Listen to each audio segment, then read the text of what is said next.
I'm Dennis Anderson along with Julie Zenner, and here's what's coming up on the first Almanac North of 2019. The Duluth Area Family YMCA has a free deal to jumpstart the new year with the goal of helping you develop some healthy habits in 2019. New seasons of 2 of WDSE's highly regarded local programs debut next week. We will talk with the producers of Native Report and Making It Up North. And Minnesota's new governor has tabbed some Northland natives for key state posts. These stories and the business news next on Almanac North.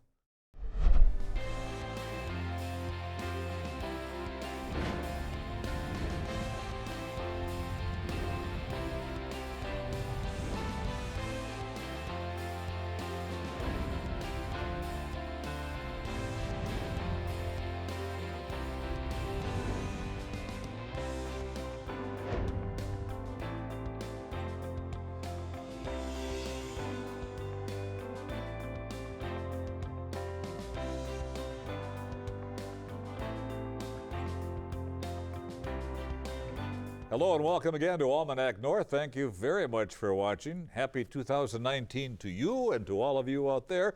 This year is off to a warm start. Well, I don't know. In some circles, 35 degrees wouldn't actually be warm, but we'll take it. Well, I guess warm weather is relative to the climate in which you live. That is true. All right, let's introduce our first guest. All right. Thank you, Denny, and welcome everyone. The Duluth Area Family YMCA is doing its part to ensure 2019 gets off to a healthy start. The Y is offering free access to all its facilities for 21 days this month in an effort to get folks into healthy habits in the new year. The final day to sign up for the 21 days of free access is today. Here to tell us more is Sara, the president and CEO of the Duluth Area Family YMCA. And thanks for being here, Sara. Thanks so much for having me. 21 days, and there is still time. Yes, absolutely. So our branch is open right now, and folks can head there and get signed up and reach out to us. If for some reason they can't get there tonight, we're absolutely committed to working with everybody. Good. All right, talk about this 21-day initiative and why the Y decided that this would be something that it would offer for the community. Sure. So it's always an exciting time at the new year to think about the year ahead and things we might want to do or try that are new. And we really felt like sometimes the new year, unfortunately, comes with some negative messaging about how folks have failed or how they're broken or how they could be improved. And instead of that, we thought, why not start with welcoming folks in and generously inviting folks to come join us for 21 days, not because there's anything wrong with them, but because we'd love for them to learn some new skills and make some new friends and become a part of an exciting community. Sara, overall, what's the mission of the Y? So the YMCA's mission is to build community, and we have 3 key pillars that we do that with, and that's youth development, healthy living, and social responsibility. So our YMCA's mission is to really build community through putting those practices in place and welcoming all folks to be healthy, active, and connected in our community. So healthy living must include all sorts of different programs available at the Y. Can you tell us about some of them? Absolutely. So it's things folks might think about right away, like getting on a treadmill or joining an exercise class. But then there's some really exciting things. We offer a capoeira class, which is a Brazilian martial art. We offer pickleball, which is something that's really taken off across America as a really popular activity for folks. We offer fencing lessons. So things that folks might be a little surprised to hear that they could do at the Y. But of course, all the traditional things that people love as well. So working out either by yourself or with a trainer or in a group, also just getting active and having fun. Yeah. So many people make New Year's resolutions to get healthy, get fit. What is it about what you're offering that might help people actually make a difference in their life this time? Sure. Yeah. So I think what we know is that when folks feel excited and they feel like they're a part of a community and they feel welcomed and accepted for who they are, that helps them to develop habits. So when folks come in our door, we welcome all folks. You don't need to be a certain size. You don't need to meet any criteria. We welcome all people and celebrate people, but also really work to connect people with one another. Research shows us that when people make a friend at the Y, they're much more likely to stay. They're much more likely to remain happy and engaged. So it's not just coming in the door, but we really work to connect folks with both our team and then other long-term YMCA members who are eager to become part of their community. Yeah. I imagine part of the goal in this is to generate new membership. Absolutely. Try and give them a little bit of a taste and see if you can get them to keep coming back. Sure, yeah, it's my hope, of course, that everybody who comes into the Y has an amazing experience and wants to come back and wants to bring their families and really just, again, meet new folks, enjoy new habits and hobbies, and learn some new things in 2019. So who traditionally comes to the Y, Sarah? You know, I'm not sure. My hope is that everybody comes to the Y. I think, you know, we've worked hard to really send the message out that we are a place that all people are not only welcome, but celebrated. So again, you know, you don't need to be a specific religion or a specific color or a specific size. We welcome all people, and really making sure that financial constraints are not a problem for Do you anyone. have family memberships so the entire family can come? We do, yes. We have a lot of different membership categories, so folks can come with their whole family, and we offer a service called Kids Club. So for 2 hours a day while folks are working out, they can actually have their children in an area where they're playing and they're safe. So folks can work out, or sometimes tired parents can read a book or hop in the sauna as well. Now, you've been at the Duluth Area Family YMCA for about a year now? Just a little over a year, yes. And you came from a couple of other Y communities, Cincinnati and Rochester, I believe. Do you see the Duluth facility and the Duluth community being different from the others? You know, I think it's always a joy to come to a new community and to learn about it and to become, you know, part of it. And so I think that, you know, what strikes me about this community is that people have such a sense of pride of place here. Everyone I speak to feels passionately about living in Duluth. And I love that pride that folks demonstrate. And I love the way folks are so committed to being active here. Folks love being outside no matter the temperature, and are just active and play all year round, and just are really proud to be Duluthians. So, you know, that I think is a really unique thing. I don't know that I've ever lived in a city where folks feel more proud about who they are. You mentioned folks like to be outside here in the Northland, and they do. You offer camping programs. Tell us about those. Sure. So we're very proud to have Camp Miller, and Camp Miller is actually the 5th oldest YMCA camp in the nation, and has been here for more than 120 years. Right. Celebrated our 120th anniversary last year, and offering camping activities for youth. We have family camp. It's just a great experience to come enjoy the outdoors and learn and play, and again, learn new skills and really get engaged with some of those outdoor skills as well. Now that you've become familiar with the Duluth organization, are there areas that you see as real strengths, or areas that you would like to maybe grow a little bit more in the future? Absolutely. You know, I think our strength is our people. I'm really blessed to work with a team of amazing professionals at the Y. And I think that we can, you know, our whole team's goal is to always work better and to be responsive to our communities. So, you know, making sure that we're staying in touch with community members to really learn about what they need and how we can step up to fill that need. One example of that is we're doing more work with food access. We recognize that some of our programs are happening in neighborhoods that may not have consistent access to food. And that's an area we've been able to step forward and offer meals at many of our after-school sites. And again, that was just in response to knowing what the community needed. So it almost sounds like the Y may be a little different from what it was maybe 25 years ago. You're keeping up with the times, things change. Absolutely. I think, you know, we always say what got us here is not what's going to get us into the future. And I believe that. You know, the Duluth YMCA has been providing services since 1870, so long before they even had a building. Sure. And those were really important services and key services, some of which we still do. And then we've learned and grown along the way, listening to our friends and neighbors and stepping up to provide additional services. Where does all the funding come from for the Y? It sounds like you have programs that go far beyond the membership fitness kind of programs. Do you get grant funding, other sources? Absolutely, yeah. So we braid together several funding streams. We have grants and contracts. Some of our funding comes through membership fees, which of course allows us, you know, one of the differences to belonging to the Y versus some other places you can work out is those membership fees actually help us keep our business going and help us ensure that we can donate money back to the community. We run an annual campaign each year as well, and our members and community members have the chance to donate money that makes us able to offer scholarships for all of our programs to folks in need. What kind of hours are you open now, Sarah? Sure. So we are open till 10 p.m. tonight, and we're actually open every day of the week. So from early in the morning, if you're a 5 a.m.er, to late at night, if you're a 10 p.m.er, we are there as well, with slightly shorter hours on the weekends. But we're really they're early and late. Excellent. So folks can call until 10 o'clock tonight. You know, if you call, let them know you saw it on Almanac North. Yes, please. All right. We're going to find a way to work with you. Okay, thank you so much, Thanks so Sarah. much. Really appreciate it. Thank you so you. much.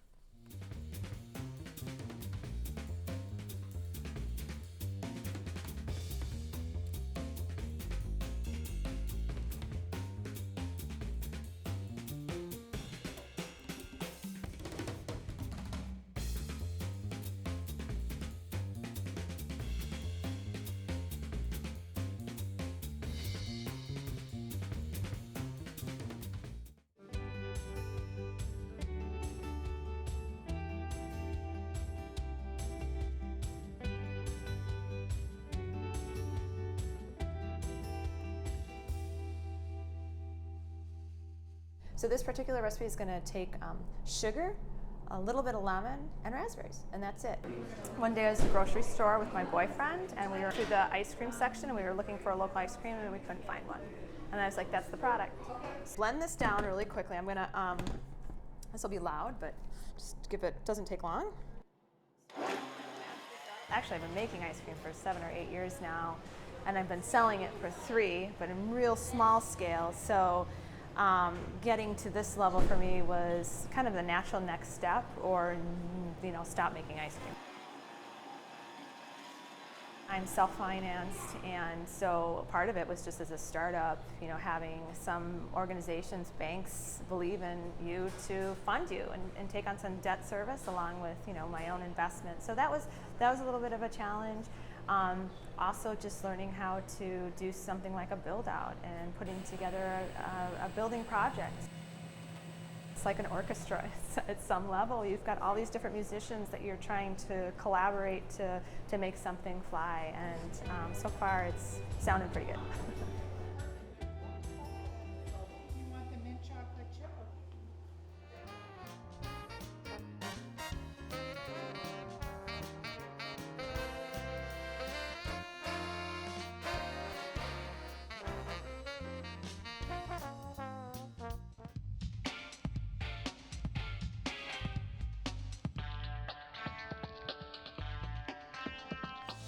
Earlier this year, we did a fashion show in Toronto. The beadwork that we did is so amazing and magnificent and so detail-oriented that I want to bring that into the show so everybody can appreciate who we were back in the day, and then make the connection from that fashion to what we're showing and what they're seeing on the runway.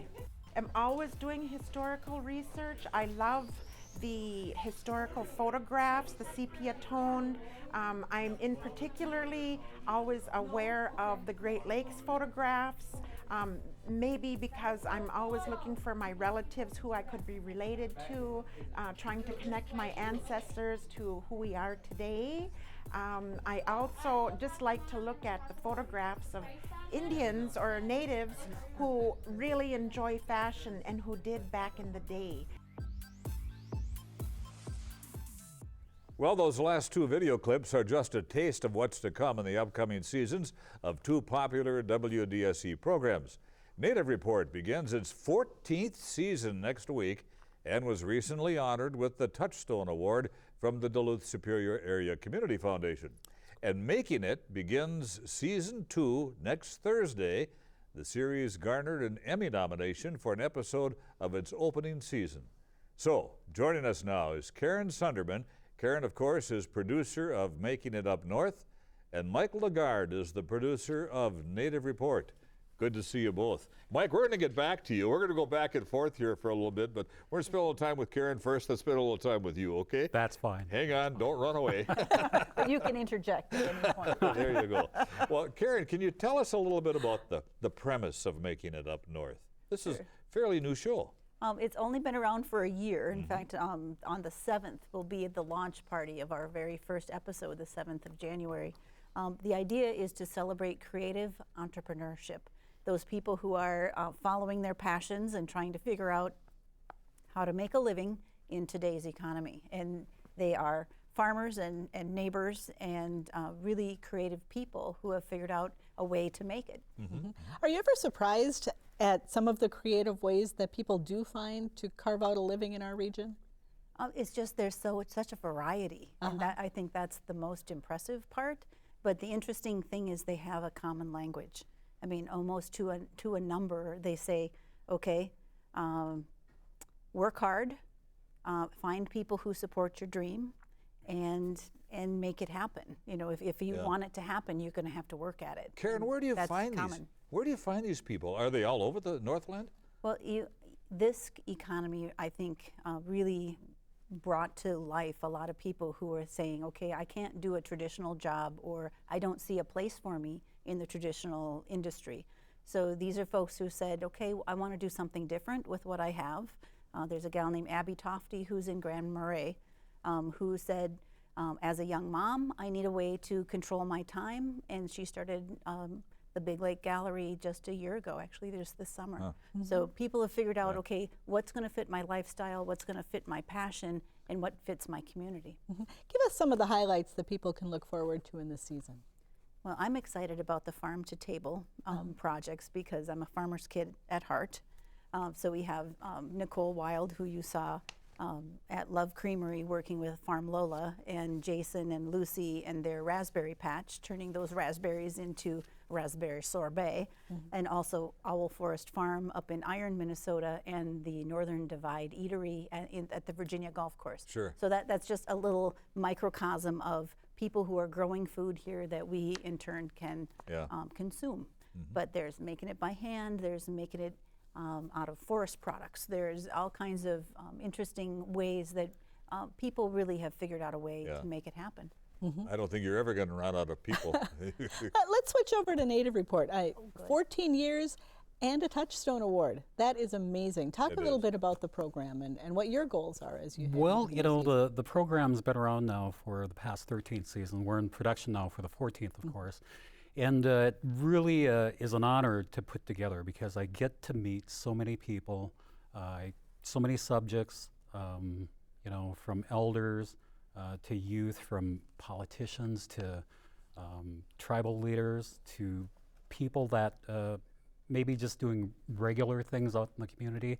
On one season we had a violinist with the Duluth Superior Symphony, and contrast that with like maybe a tribal elder from the Oneida Nation or from the Onondaga Nation. You know, they all contribute something to the communities. Mike, Native Report, which is produced right here at WDSE, is seen on more than 100 television stations across the United States. How do you produce a program that has such wide interest, not just here, but all over the country? Well, we do take a couple of trips a year, and we usually try to time those with, like, say, a convention, the National Congress of American Indians, one of the hugest conventions, gatherings of tribal leaders, people that have interests within tribal communities. And when we go to these conventions, we not only report on the actual convention itself, but we go out into the community. This last time around, it was in Denver. So we did a little bit of brainstorming about stories. And when I say we, I mean the host, Ernie Stevens III, Rita Aspinwall, and then we have Dr. Arnie Vinio, and then our photographers also. We all get together, we talk about potential stories, and that's how we decide about what kind of stories we want to get when we're out in wherever it may be. Sure. When we're in Minnesota, of course, it's a little bit easier to get to whatever tribal community. There are many reservations in Minnesota, Wisconsin, and Dakotas, even up into Michigan. And it's, you know, the variety of the experiences of the people that we get to talk to. I just, like I said, it's just such an honor. You know, when I talk with an elder, oftentimes the elders just want to be heard, you know, and we don't limit what they are talking about. We ask them, you know, just tell us about your life. Tell us about what it was like growing up, or some such question like that. So it's just the variety of the human experience that really compels me to do this job. And give us some of the highlights for your season coming Well, up. that you people- saw on the preview there that was our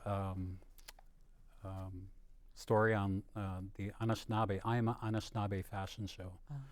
So that's one of them. And then we're, like I said, we're out in Denver, Colorado. We'll do a story with the National Congress of American Indians, their president, President Jefferson Keel.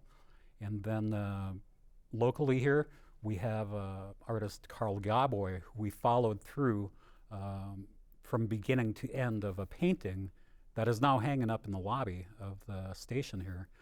It's called The Star Maiden. And, you know, we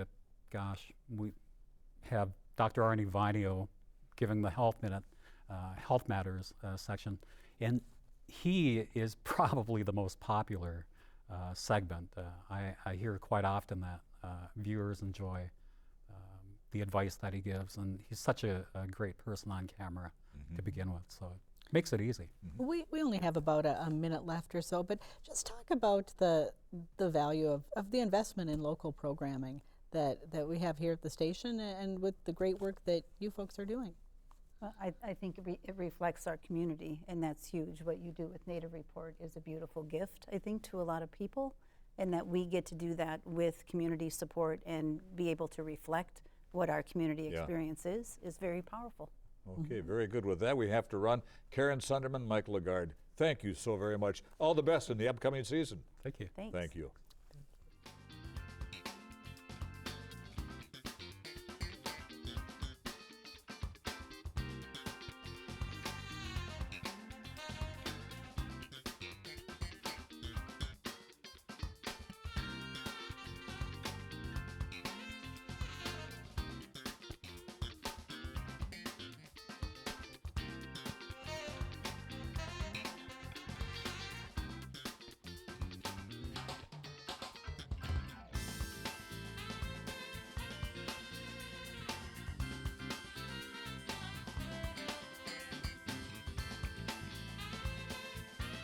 Well, next week, Minnesota's new governor and lieutenant governor will be sworn into office. The administration of Tim Walz and Peggy Flanagan has been busy this week announcing commissioners of the various state agencies, and several of the picks have ties to our region. The new commissioner of the Department of Education is Hibbing native Mary Catherine Ricker. Ricker is a middle school English teacher who spent 10 years in the classroom. She is currently Executive Vice President of the American Federation of Teachers after previously serving as President of the St. Paul Federation of Teachers. In a bit of a surprise, State Senator Tony Laurie of Carrick was named the Commissioner of the Department of Human Services. Laurie has resigned from the state Senate to take the cabinet position. Already 2 Democrats and 2 Republicans have thrown their hats in the ring to replace Laurie in the Senate, including his son Stu and former KBJR news anchor Michelle Lee. We'll have more on that race in the upcoming weeks. Also named to the Walz-Flanagan administration this week was Two Harbors native Nancy Leppink. Leppink will start as the Commissioner of the Department of Labor and Industry in March. She is currently a branch chief for the International Labor Organization in Geneva, Switzerland. Before that, she served as Assistant Attorney General in Minnesota and was appointed by the Obama administration to a position in the U.S. Department of Labor.